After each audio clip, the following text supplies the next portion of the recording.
Hi, have a nice lunch and have a nice Labor Day weekend.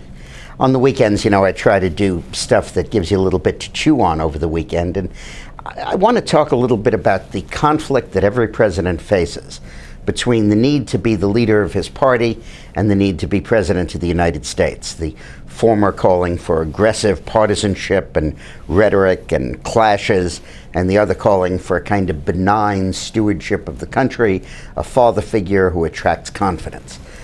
It's a very tough balancing act for an incumbent president running for re-election to toe. I had a great exposure to this in 1994.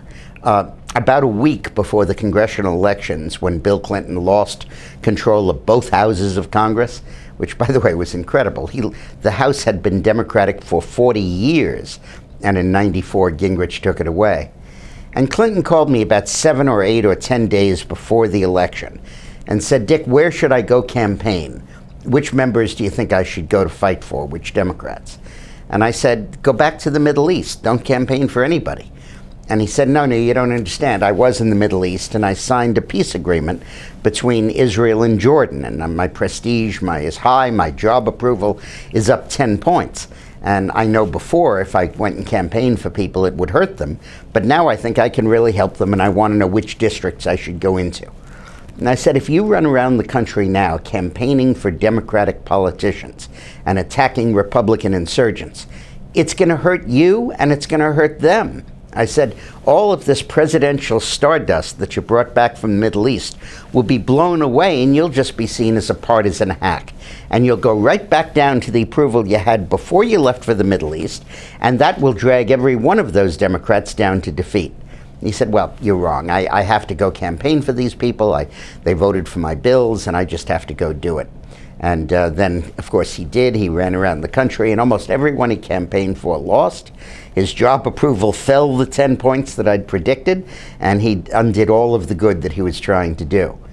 And what he really faced there was the question of, do I lead my party in attacks, or do I preserve my aura of presidentiality and dignity and national leadership?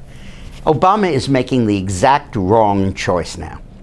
He's running around the country, pillaring the Republicans, running against the Republican Congress, attacking the Republican presidential candidates, which will do some damage to the congressional Republicans, no doubt about it.